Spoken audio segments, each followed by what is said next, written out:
Oke, em, sebelumnya tadi Bu Laras sudah memperkenalkan saya Zahra. Sehari-hari saya jualan makanan di Gorontalo, jualan bahan makanan sebenarnya ya. Ada beras merah, beras coklat, madu yang kebetulan kami beras merahnya sama beras coklat sama beras putihnya kami eh, budidayakan di sawah milik keluarga kami. Kemudian untuk madunya kami mengambil madu liar yang dari hutan bekerja sama dengan petani-petani madu dan beberapa itu hasil laut juga kami jual. Seminggu sekali kami juga menjual makanan berbasis dari bahan pangan yang kami jual. Jadi misalnya untuk hasil laut ada seafood, ada nanti dipasangin dengan nasi merah dan sebagainya. Sebelumnya adik-adik ini sudah pada makan siang kan? Sudah, Bu. Oke, berarti aman ya. Jadi tidak akan mupeng kalau lihat makan makanan ini. Nah, jadi ini beberapa sedikit saya mau menggambarkan, mau menceritakan tentang kuliner Gorontalo itu sendiri. Sorry. Jadi ini beberapa ada contoh mungkin sudah pada tahu ada milo siram, ada ikan bakar yang namanya bakar rica. Terus ada tradisi di Gorontalo itu tradisi makan kacang sama pisang. Ini sudah umum di Gorontalo, tapi memang kadang juga sudah tidak diterapkan di beberapa tempat sudah kalau di kota sudah jarang, tapi sebenarnya masih banyak kita temui di rumah-rumah hampir setiap orang yang ada di desa ketika mau menerima tamu atau kedatangan tamu, maka yang paling pertama disuguhkan itu adalah kacang sama pisang atau tadi saya dengar ada yang pernikahan ya, yang cerita tentang pernikahan di mana di Jawa Timur tadi sekilas saya sempat dengar. Nah di Gorontalo juga biasanya kalau orang pacaran itu makannya ini kacang sama pisang gitu. Nah, terus ada di bawah kanannya itu kue apangi namanya, mungkin kalau di Jawa serabi, tapi di sini kita cocolnya pakai gula merah. Nah, ini beberapa makanan yang ada. Nah, tapi pada umumnya masakan Gorontalo itu sendiri kita kalau berbicara tentang masakannya itu banyak sekali menggunakan bumbu dan rempah yang alami. Jadi kami masih berbasis pada alam. Uh, Jarak antara rumah kami dengan pasar tradisional atau kebun di halaman sendiri itu sangat dekat. Jadi banyak orang suka membiasakan diri untuk mengakses halamannya sendiri sebagai sumber pangan atau pasar tradisional dan menggunakan bumbu dan rempah yang ada di pasaran itu untuk memasak dengan berbagai macam menu olahan. Nah, kami juga di Gorontalo itu letaknya sangat dekat dengan atau berada di Teluk Tomini. Jadi kalau kita lihat di peta Sulawesi itu Gorontalo ada di bagian bawah di huruf K, bagian kepala huruf K itu bagian dalamnya yang di sepanjang garis Teluk Tomini bagian atas itu kita ada di situ dan ikan dan hasil laut kita sangat berlimpah. Jadi orang Gorontalo itu kalau makan kalau nggak ada ikan nggak makan namanya. Jadi semua harus ada ikan. Lauk ikannya 2, sayurnya 1 gitu. Jadi dominan ikan dan karena berbasis ikan tadi atau hasil laut, rasa dominan yang ada di makanan orang Gorontalo itu umumnya gurih atau umami dan ada sensasi pedas, terus manis dan pahitnya sebagai apa ya penegas rasa gitu di beberapa kudapan. Nah, di Gorontalo itu sendiri karena kami banyak sekali pohon kelapa sebagai daerah sama dengan Sulawesi Utara, Nyur Melambai juga, kami banyak sekali menggunakan santan kelapa di hampir semua makanan, baik itu makanan berat atau makanan yang ringan. Nah, ini juga beberapa contoh, beberapa pengaruh. Jadi pengaruh budaya, diplomasi atau kerjasama, terus pernikahan, sosial ekonomi, turut membentuk cita rasa kuliner Gorontalo itu. Jadi di Gorontalo ini banyak sekali, seperti di daerah-daerah lain mungkin ada Arab, ada Cina, ada Bugis. Nah, di Gorontalo itu sendiri ada ikatan-ikatan yang terbentuk dengan migrasi dari orang-orang ini dan mempertegas cita rasa dari kuliner Gorontalo gitu. Jadi ada beberapa makanan yang perpaduan bumbunya itu mirip-mirip rasa Arab gitu, mirip-mirip menu Cina gitu. Nah, saat ini ada lebih dari seratusan jenis seragam kuliner yang mulai kita identifikasi. Jadi selain jualan makanan, kami juga di desa kami punya beberapa aktivitas yang kami lakukan bersama warga dan beberapa teman-teman kami di dalam komunitas untuk mengidentifikasi dan menarasikan kuliner-kuliner yang ada di Gorontalo. Karena selama ini kuliner Gorontalo itu selalu dibilang enak dan baik, tapi enak, aman, sehat, tapi ketika ditelusuri lagi seperti ada cerita yang terputus. Nah, makanya kami dengan beberapa teman kami mulai menuliskan atau menulis kembali, menceritakan kembali makanan ini dan membentuk kegiatan-kegiatan yang menunjang proses pengarsipan tersebut. Ini juga makanan Gorontalo itu jadi kalau kita mengenal tradisi, budaya, adat istiadat, kemarin kan sudah belajar tentang adat istiadat pada proses kelahiran, kematian, sama pernikahan ya. Nah, kuliner Gorontalo itu selalu hadir pada setiap adat. Jadi ada makanan-makanan tertentu yang mengindikasikan kelahiran, ada makanan tertentu yang mengindikasikan proses doa untuk peringatan hari tertentu.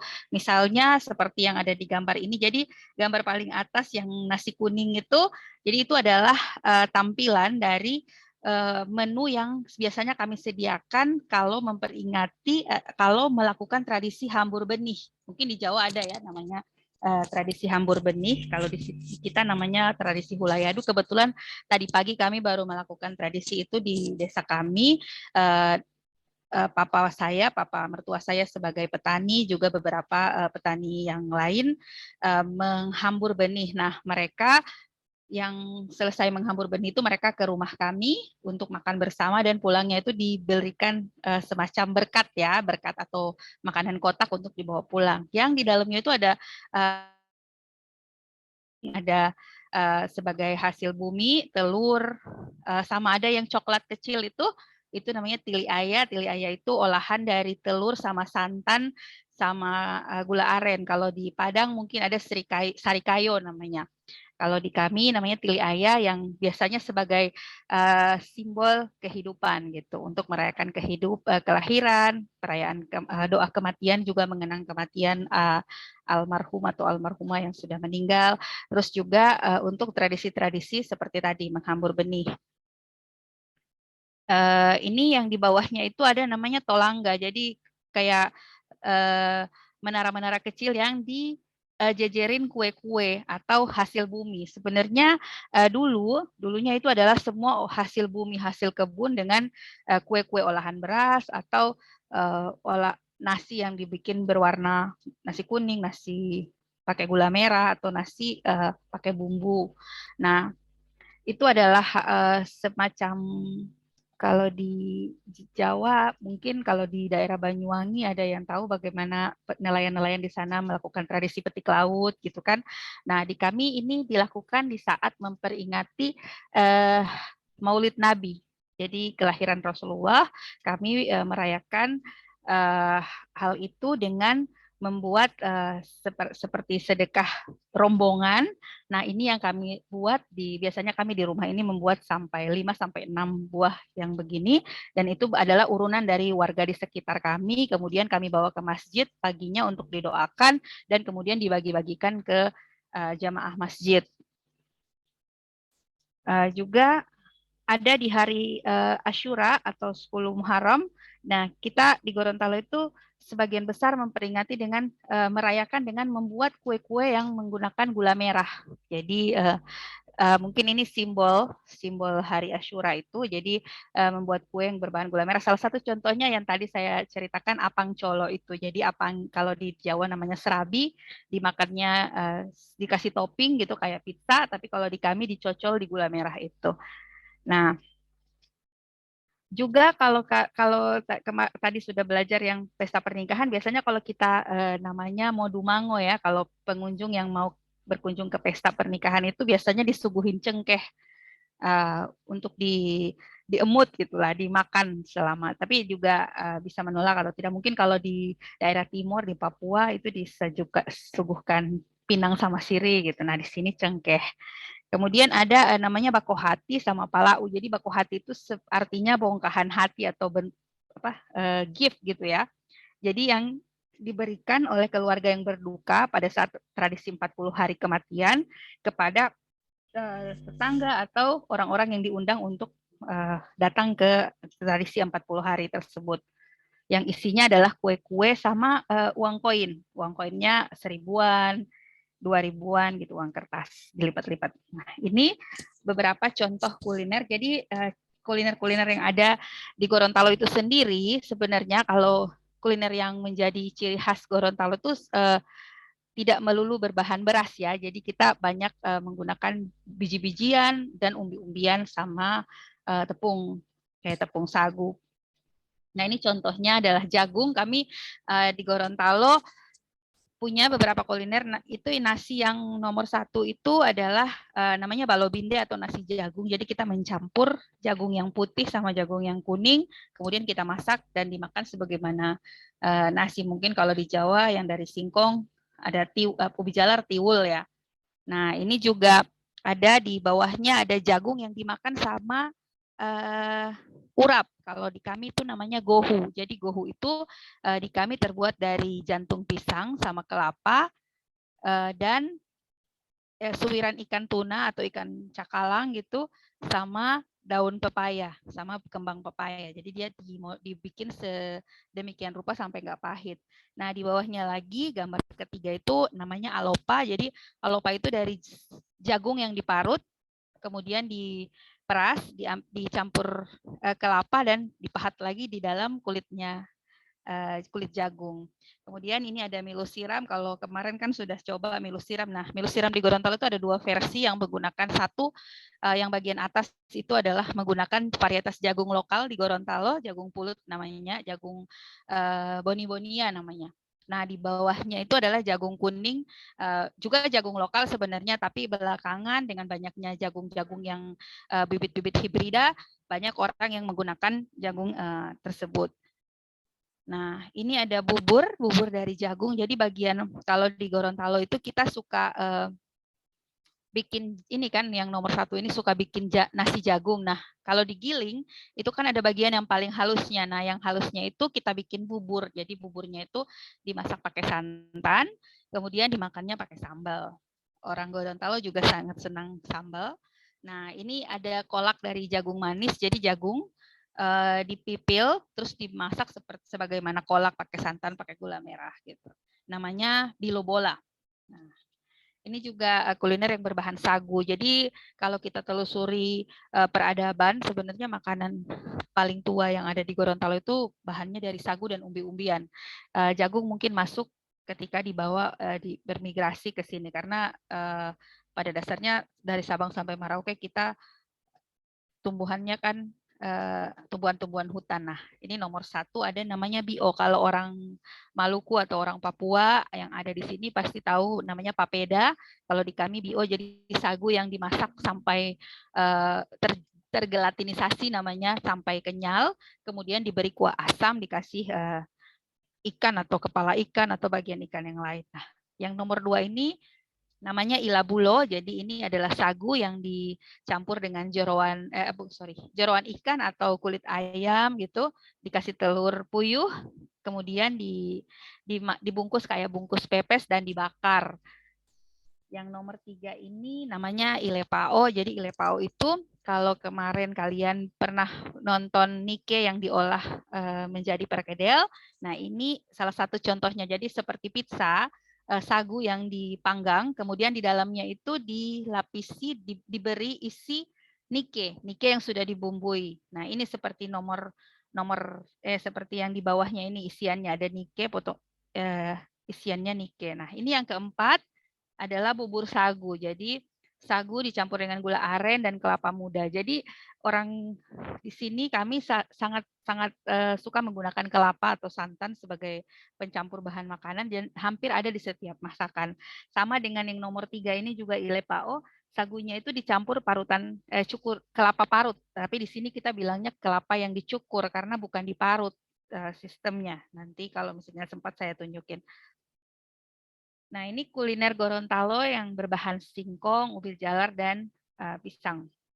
Jadi ada namanya ilotinga. Jadi kalau orang yang tidak suka makan ikan atau tidak suka makan daging, ini biasanya makannya singkong yang direbus, dimasak, singkong yang dimasak dan direbus, kemudian diberi cuka sama potongan cabai bawang. Jadi dia kayak kuah bakso gitu, tapi nggak gurih-gurih banget, tidak dikasih ikan gitu. Jadi dimakannya seger-seger. Nah, itu namanya ilotinga. Kemudian ada singkong yang dimakan sama sambal ikan, namanya dabu-dabu ikan. Kemudian ada pisang yang digoreng atau dibakar, kemudian ditumbuk pipih, dan dicampur sambal. Ini ada namanya doko-doko. Jadi doko-doko itu singkong, bagian luarnya, kemudian di dalamnya itu diberi unti dari kelapa.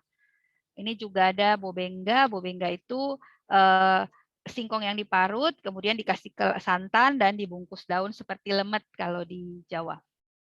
Nah, ini juga ada beberapa pada dasarnya ini sebenarnya ada di mana-mana. Nah, ini juga beberapa olahan dari kue-kue kampung. Jadi ada namanya aliadala. Kalau di Jakarta ini mungkin namanya gemblong. Ini kita buat dari singkong juga. Sama kalau yang ini namanya sabongi, yang di tengah itu. Nah, itu isiannya di dalamnya pisang, terus digoreng. Yang sebelahnya yang warna pink itu, dia isiannya pisang juga, singkong yang diparut diisi pisang, tapi dikukus dan diberi kelapa di luarnya. Nah, ini yang dibungkus daun namanya keabo. Jadi kue seperti doko-doko tapi dia tidak diberi unti, hanya potongan gula merah. Nah, ini juga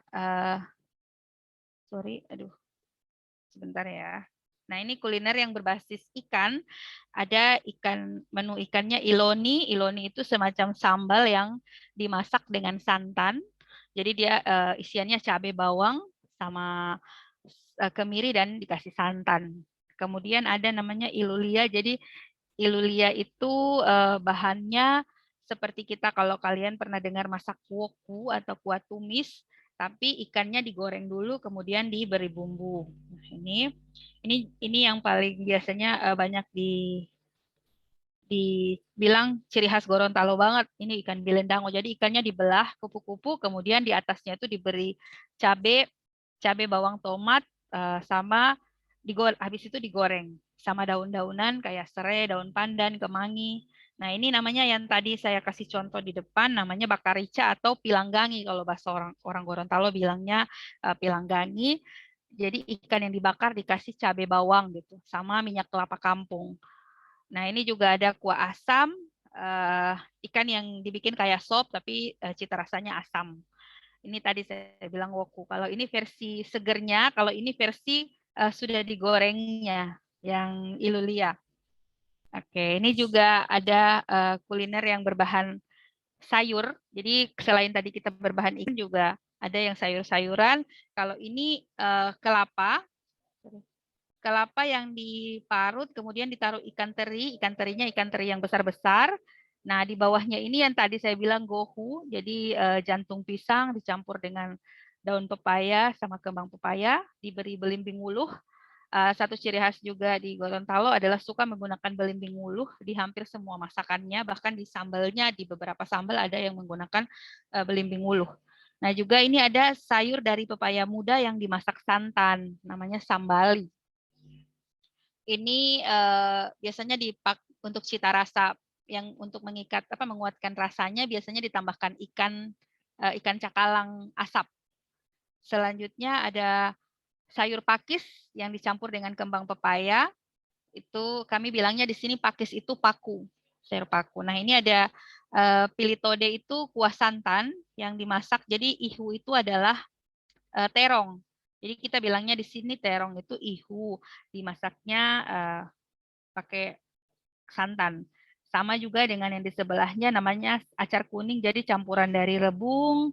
Rebung itu sayur bambu yang muda, kemudian ada kacang panjang dan wortel yang diberi bumbu cuka, bumbu kuning dan cuka, kemudian itu bisa tahan sampai beberapa hari. Mungkin kalau versi Koreanya ini kimchi seperti itu. Tapi kalau kimchi kan mungkin satu bahan saja atau dua bahan saja, dia menggunakan sawi putih atau lobak. Kalau di kami lebih menggunakan sayur-sayur yang kadar airnya rendah gitu. Jadi kacang panjang, wortel.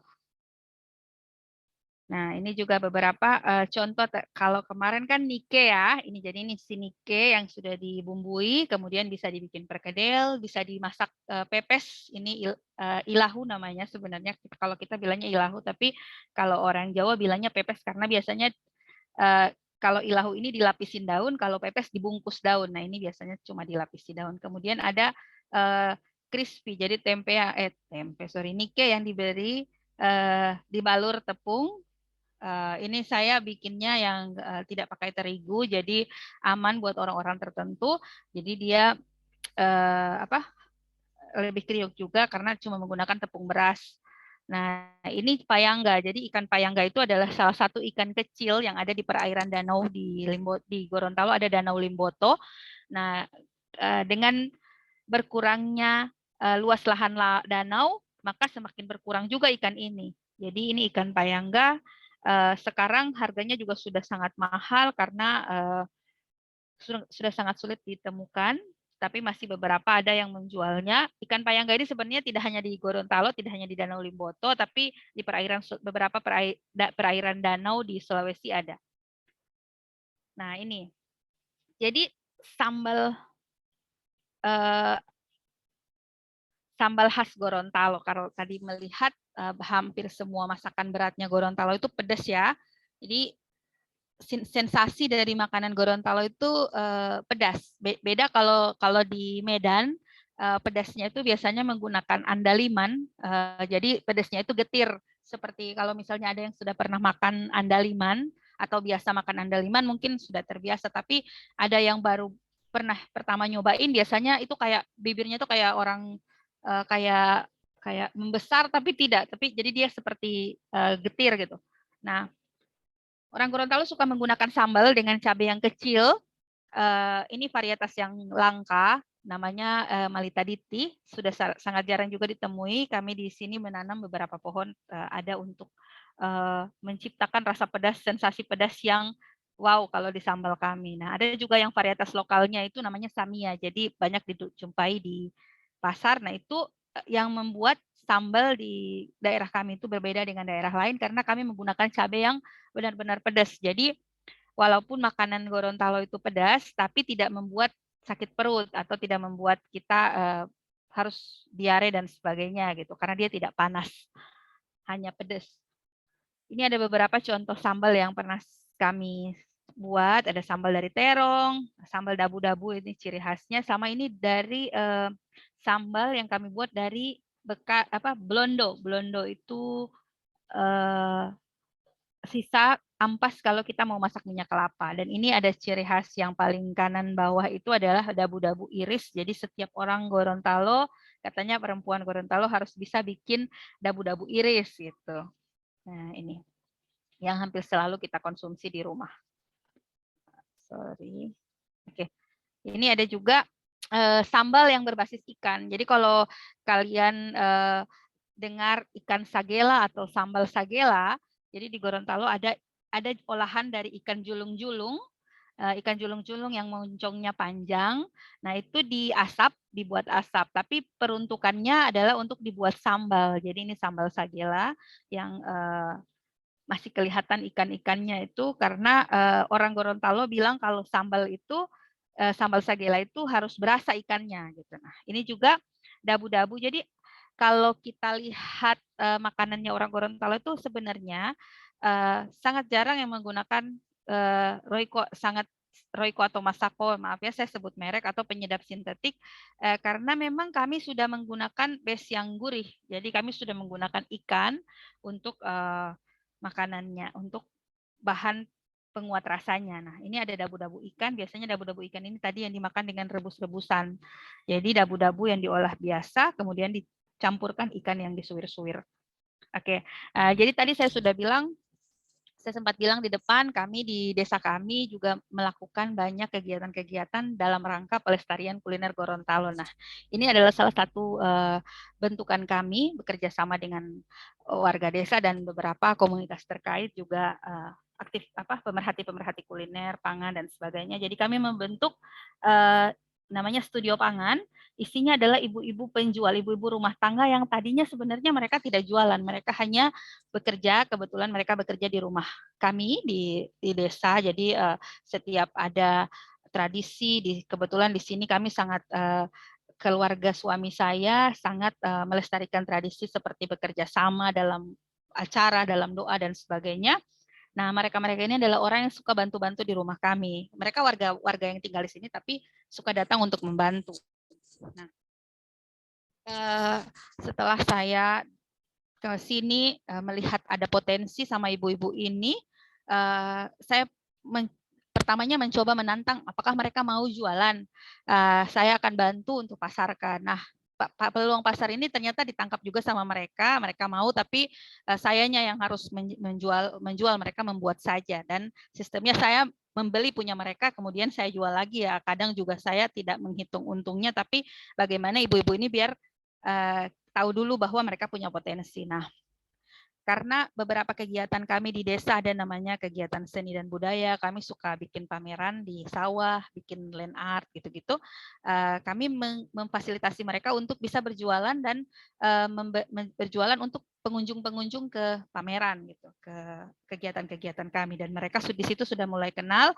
Nah, lambat laun mereka sudah mulai aktif dan mau berjualan sambil kita standarisasi produknya, bagaimana bagus atau tidak dan sebagainya, rasanya enak apa enggak gitu. Nah, kami juga menyediakan pasar seni. Jadi pasar seni warga di mana ibu-ibu ini adalah penjualnya. Mereka kami tata sedemikian mungkin untuk berjualan one person one product atau bisa beberapa produk, misalnya berbasis bahan bakunya, dan mereka tidak sama satu sama lain, dan mereka juga kami sediakan lapak di pasar seni warga itu. Nah, ini pasarnya jadi di kawasan hutan bambu. Di situ kami adalah yang berfungsi untuk mengajak orang-orang dan sebagainya, dan ibu-ibu ini bertugas untuk menyediakan makanan-makanan yang enak dan hanya ada di pasar itu saja. Jadi kami juga mewajibkan semua orang yang berkunjung di situ untuk tidak menggunakan kemasan plastik sekali pakai, tidak membawa botol minum air mineral dan sebagainya, tapi membawa tumbler, dan juga mereka tidak bertransaksi dengan uang rupiah, tapi menggunakan keping tempurung. Percontohan dari pasar ini kami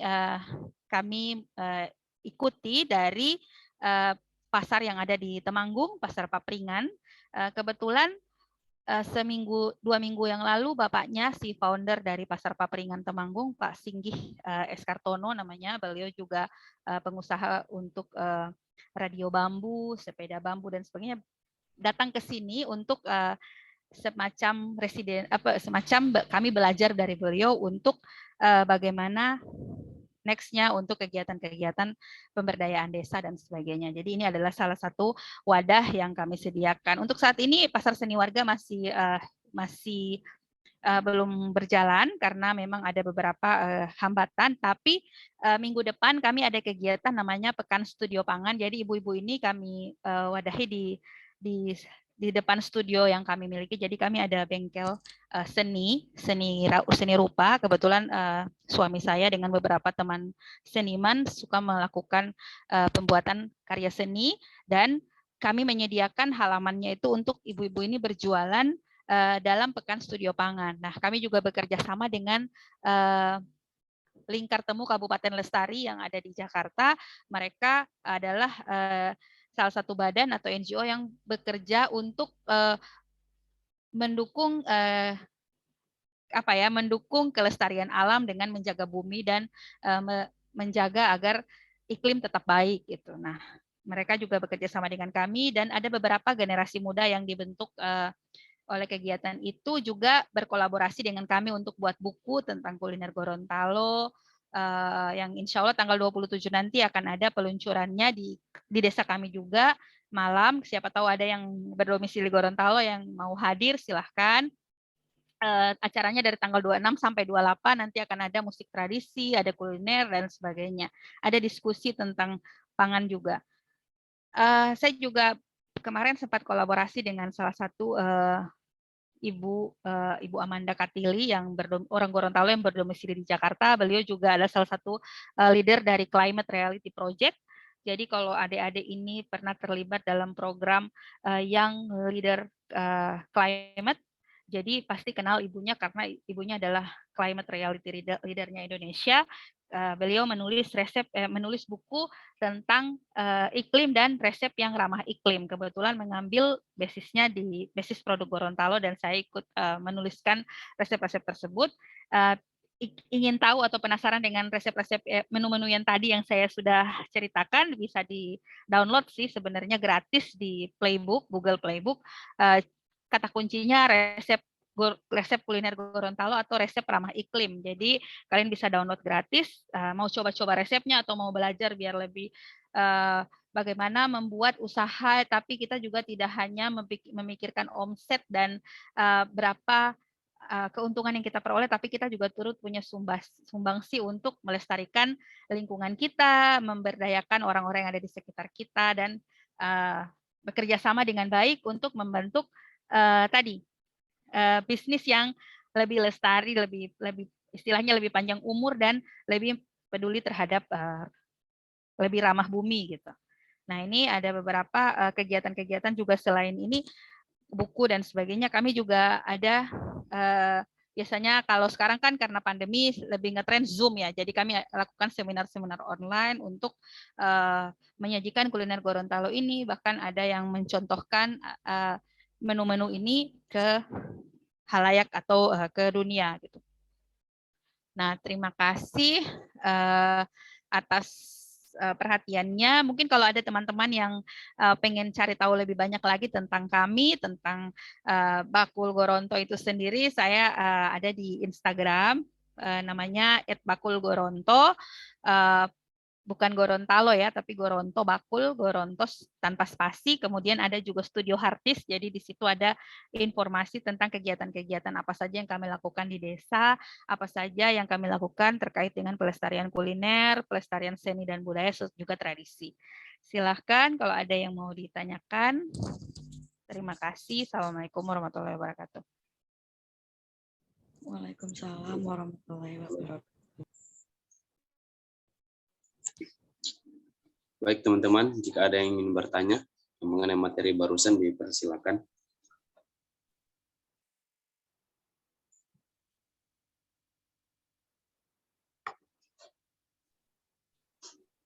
Izin tanya. Kalau makanan-makanan daerah yang tadi disebutin tuh ada banyak banget variasinya.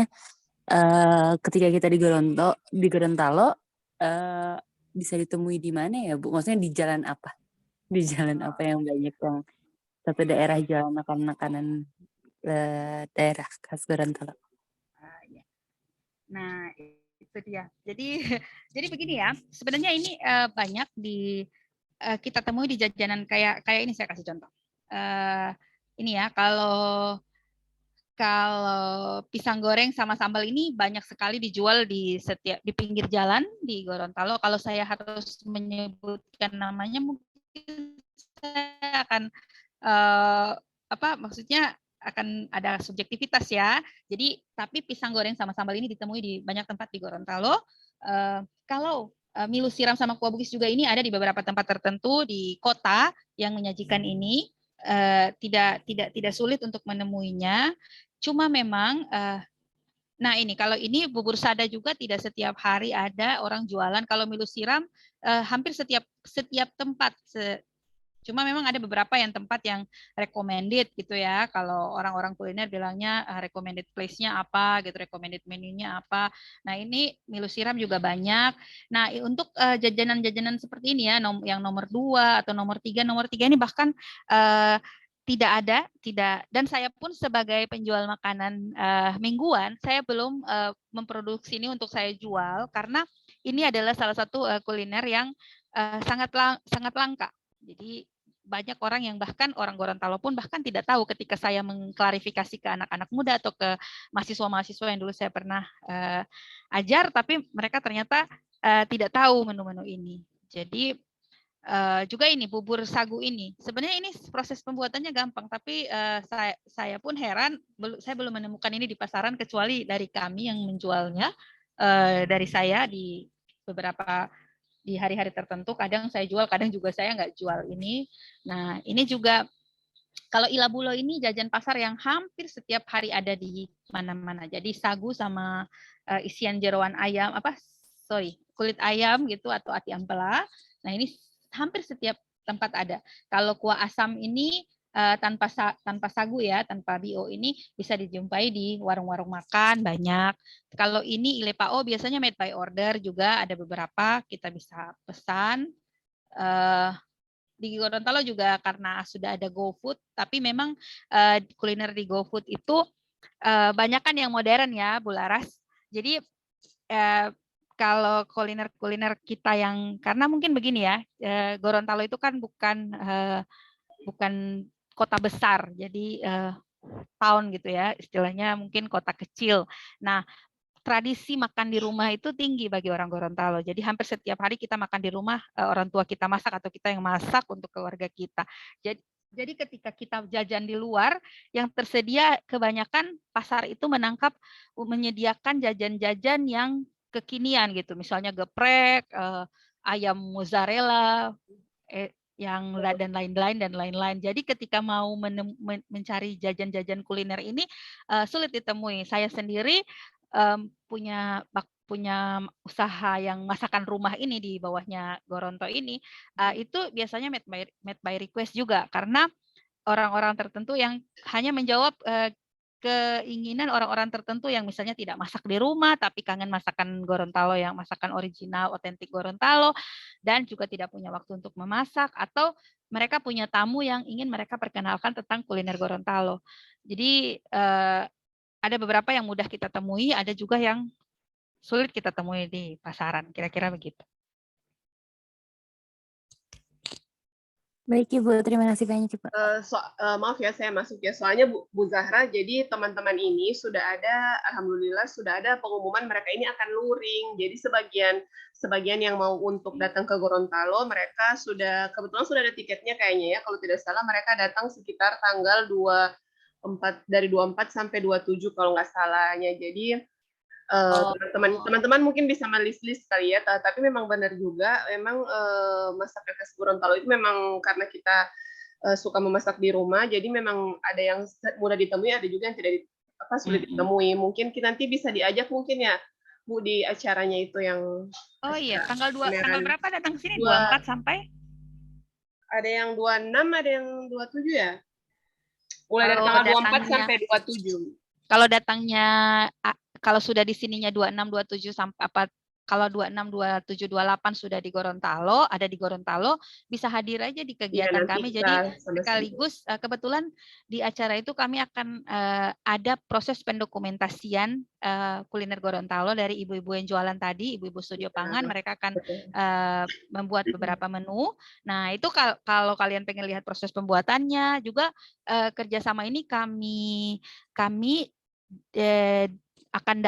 yang akan datang itu adalah chef dari restoran yang ada di Jakarta, restoran Kaum itu restoran besar yang biasanya para menteri atau pejabat dari luar negeri yang akan makan di situ, dan mereka rencananya di bulan Desember sama Januari dalam rangka G20 karena Indonesia sebagai tuan rumah, mereka akan menyiapkan sebulan penuh 2 bulan itu menu-menu kuliner Gorontalo. Jadi mereka akan kolaborasi dengan kami di sini untuk belajar bersama tentang masakan Gorontalo. Nah, kalau kalian pengen ikut, silahkan. Kami terbuka tanggal 26 sampai 28 untuk acaranya. Oke.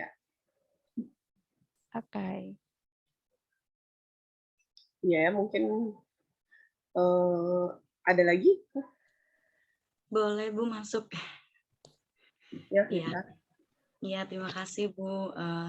Terima kasih juga kepada Bu Zahra. Saya tergiur terkait berapa lama Bu Ibu berkecimpung di kuliner khas Gorontalo ini Bu, itu yang pertama. Kemudian yang kedua itu kan di slide-nya Ibu ada yang kalau misalnya di tempat kami itu di Jawa itu serabi ya Bu ya. Nah, itu kan Ibu bilang tadi dicocolin sama gula merah. Nah, emang dari awal dimodifikasi bumbunya itu gula merah atau seperti apa Bu? Sama bayangannya tuh udahlah pakai gula merah aja mungkin biar beda gini-gini gitu Bu. Jadi gimana Bu ceritanya bisa untuk diceritakan mungkin Bu? Yang Apang Cholo ya. Iya. Oke, saya jawab yang pertama dulu. Jadi saya berkecimpung dengan kuliner Gorontalo itu sejak saya kuliah. Jadi saya kuliah di Jawa, di Brawijaya, Malang. Saya suka sekali karena kami orang Gorontalo. Jadi bedanya orang Jawa atau orang dari daerah lain kalau ke Gorontalo itu mereka bisa makan apa saja hanya dengan merequest pedas dan tidak pedas, karena memang kami akui sih makanan di Gorontalo fresh, ikan-ikannya fresh dan sebagainya, karena jarak kami dengan laut sangat dekat. Tapi ketika kami yang ke Jawa, itulah masalahnya, kami sangat sulit beradaptasi karena kami harus makan ikan. Jadinya kami didorong harus bisa masak. Bularas juga demikian, pasti. Jadi kami harus bisa masak, minimal kami bisa merasakan bagaimana pedesnya sambal itu, bagaimana ikan gitu. Jadi kami harus bisa masak. Nah, saya memulai masak-masak itu sejak saya di kuliah di Malang dan di Bogor. Tapi ketika itu kuliner saya adalah hanya sekedar sharing, mengakrabkan dengan teman untuk memenuhi rasa lapar. Jadi tidak mengeksplor terlalu banyak. Tapi di Bogor itu saya kuliahnya karena saya ngambil ilmu pangan. Jadi saya mau lebih fokus lagi tentang bagaimana pangan yang aman dan sebagainya. Jadi saya malah belajarnya bagaimana pangan ketika dimetabolisme oleh tubuh dan sebagainya. Nah, ternyata benang merahnya itu sangat dekat dengan kuliner yang ada di daerah saya. Jadi hal itu sudah saya pendam lama sebenarnya. Nah, ketika itu saya masih bekerja di luar Gorontalo, saya bekerja di Jakarta, saya bekerja juga di Gorontalo di kampus bareng Bularas dulu, tapi saya kebetulan sudah memilih jalan untuk untuk kulineran begini. Jadi waktu itu di kampus juga saya menemukan bahwa mungkin mahasiswa ini pasti ya tadi itu kendalanya adalah ketika kita dihadirkan hampir semua makanan rumahan, jadi kita tidak sadar dengan potensi itu. Sementara ketika setiap saya berusaha concern dengan pangan lokal, jadi beberapa kegiatan-kegiatan yang saya buat dari 2014 tentang pangan lokal dan sebagainya, kami menemukan banyak cerita yang terputus tentang kuliner ini. Ini gimana ya, ini gimana, kok berhenti di sini, kok tidak bisa ditelusuri gitu kan. Nah, jadi mulai dari saat itu kami sudah mulai mengakrabkan diri dengan hal-hal seperti itu sampai ketika 2017 saya menikah dan ikut suami tinggal di desa, di desanya suami. Saya mulai beraktivitas, berkegiatan. Kemudian kami juga ada kegiatan literasi yang ke desa-desa, mengajar dan sebagainya. Jadi kami semakin tertantang bagaimana kalau kita mulai menggerakkan warga dulu. Mungkin dari sisi pendokumentasian kami masih kurang, tapi bagaimana membangkitkan semangat orang-orang ini biar lebih cinta dengan produk Gorontalo dan melakukan banyak hal untuk itu yang kami trigger gitu. Jadi sampai dengan hari ini itulah prosesnya. Nah, tentang Apang Cholo tadi, jadi gula merahnya itu hanya gula merah, gula aren. Kalau di Jawa mungkin gulanya gula kelapa ya. Jadi taste-nya itu lebih ke dominan, rasa manis. Nah, kalau di kami karena dia gula aren, jadi rasanya itu combine dari rasa manis, gurih sama pahit. Jadi ada kalau kita cerita tentang pangan, mungkin rasa-rasa yang terakhir yang melekat itu ada rasa kayak pahit, ada susu gitu, ada gurih-gurihnya gitu. Kalau cita rasa aren. Makanya ketika si Apang Cholo atau serabi tadi itu dicocolin gula merah, itu rasanya kombinasinya pas banget. Dia yang plain ketemu sama gula merah yang tasty, jadi dia lebih enak gitu. Beda kalau dicocol sama gula karamel, jadi rasanya nggak muncul. Jadi itu yang bikin khas, kenapa Apang Cholo itu menjadi khas. Nah, satu lagi, Apang Cholo itu sebenarnya tidak dibuat dari terigu. Nah, itu juga PR besar buat kami. Jadi Apang Cholo itu sendiri sebenarnya dibuat dari tepung beras yang digiling dan bikin seperti serabi itu. Tapi karena akses terigu lebih mudah daripada akses tepung beras, orang lebih memilih terigu untuk dibuat. Itu seperti itu. Wah, iya Ibu, terima kasih ya Bu, sangat menginspirasi, ternyata panjang sekali sehingga Ibu bisa apa ya, ibarat kata udah menguasai sekali tentang kuliner gitu Bu. Tidak juga. Bisa untuk mencoba makan bareng kali Bu ya untuk serabinya. Oke, kita tunggu di Gorontalo tanggal 26 sampai 28 di kegiatan. Nanti juga kalau mau rekomendasi tempat-tempat nanti kita arahin gitu, kita bantu. Bu Laras juga punya literatur yang banyak tentang kuliner gitu. Ya, benar. Ya, jadi ya memang kami bersama-sama waktu itu, memang saya dan Ibu Zahra waktu dulu satu fakultas di Fakultas Pertanian kebetulan, namun kami beda prodi. Namun kami memang sering sering jalan bareng, kemudian belajar bareng, nongki bareng ya. Nah, dan memang benar sekali sih, saya setuju juga dengan yang bahwa cerita terputus itu memang di Gorontalo itu memang tidak ada yang namanya itu, istilahnya itu kayak SOP atau sejarah atau cerita itu tentang baik kuliner maupun kain sulaman karau itu ya, kemudian kayak kue-kue tradisional juga, jadi kue-kue kering waktu itu ya Bu. Jadi memang istilahnya kita tuh tidak ada standarisasi begitu baik dari pelaku usaha. Kalau kemarin sempat belajar sulaman karau juga ya mereka itu ya, kalau kita mau bikin usaha sulaman karau ya benar-benar harus mencari penjahitnya secara sendiri. Jadi memang belum ada yang mengatur seperti itu, sama dengan kuliner ini juga. Jadi alhamdulillah sudah ada istilahnya orang teman Ibu Zahra dan timnya dan teman-teman yang sudah memberdayakan masyarakat itu amat sangat bagus gitu ya. Jadi bisa teman-teman yang di luar ini tahu. Ya itu saja. Mungkin ada lagi kah yang mau bertanya atau persiapan untuk mau ke sini?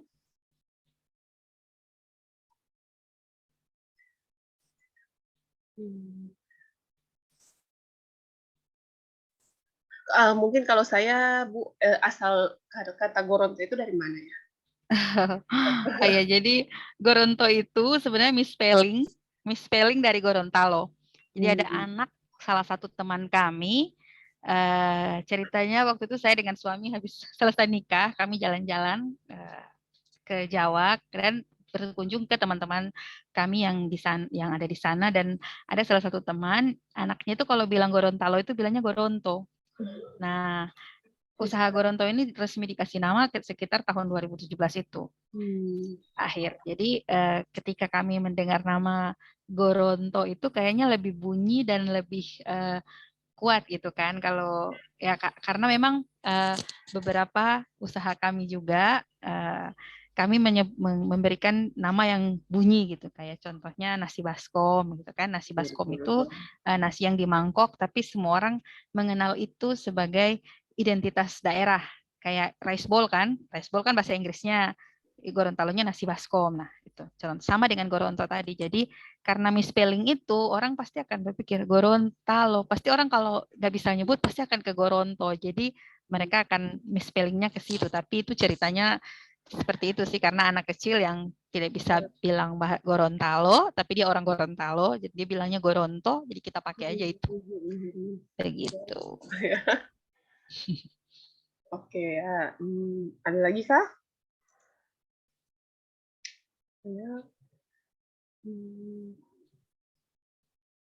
Ada ya mungkin kalau sudah tidak ada lagi yang ingin sharing. Oh iya, satu lagi Bu Laras tambahan. Jadi waktu acara nanti yang tanggal 26-28 tuh kami sebenarnya ada kemarin sempat membuka relawan untuk relawan namanya Pekan Studio Pangan kan acaranya. Jadi kami membuka relawan dan kebetulan anak-anak yang di sini ada namanya komunitas generasi lestari. Mereka anak-anak yang tadi saya bilang itu bikin buku dan sebagainya. Nah, mereka di sini akan membantu kami sebagai PIC untuk beberapa menu yang tadi akan kami videokan. Nah, kalau adik-adik mahasiswa juga ingin terlibat langsung, misalnya nanti tinggal hubungi saya saja, nanti akan saya konekkan dengan mereka.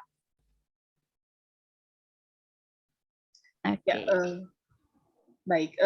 Maksudnya terlibat langsung itu mereka menjadi LO atau bukan LO ya, kalau LO terlalu luas. Mungkin PIC pada saat misalnya Sampai bukan kegiatan PIC juga selesai ya. gitu ya. Mungkin begini, kalau misalnya kan ada beberapa produk yang akan kita buat, misalnya Ilepao, Ilabulo, Mhm. Apang Colo, itu di hari-hari tertentu. Jadi hari pertama apa, hari kedua apa, hari ketiga apa, ada kue-kue yang tadi sudah saya sebut. Nanti semua ini akan dibikin. 10 menu dari yang tadi saya sebut itu akan dibikin.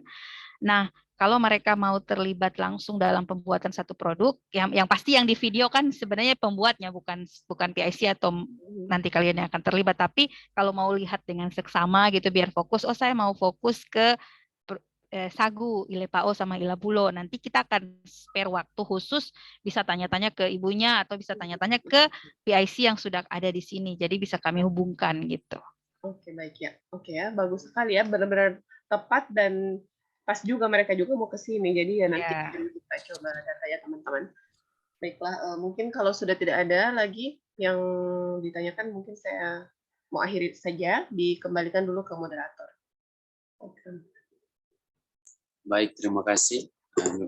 Kalau memang tidak ada lagi pertanyaan, mungkin pertemuan kita pada sore hari ini sampai di sini dulu. Mohon maaf jika ada kata-kata yang salah, dan juga terima kasih kepada pemateri yang hari ini bergabung bersama kita, yang memberikan materi yang sangat menginspirasi bagi kita semua. Mungkin cukup sekian dari saya kembalikan kepada Ibu Laras. Ya, baik. Ya, terima kasih ya Ibu Zahra Khan atas kesempatannya. Kemarin sempat mengubah-ubah waktu juga karena kami menyesuaikan jadwalnya juga. Nah, sebelum diakhiri, kita boleh foto bersama dulu. Oke. Jadi di rumahnya Bu Zahra ini benar-benar asri ya, dan di suasana alam. Baik, oke, foto dulu ya. Iya, Bu. Kalau yang mau lihat ini kebunnya. Ya, itu ada kebunnya, bagus. Oke, nanti aja kalau ke Gorontalo langsung bisa main-main ke sini. Ada juga Sebenarnya, wisata sawah ya, Bu Zahra ya di situ. ya, wisata sawah Hutu Selatan juga. Ya. Oke deh, baiklah, foto dulu ya, 1, 2.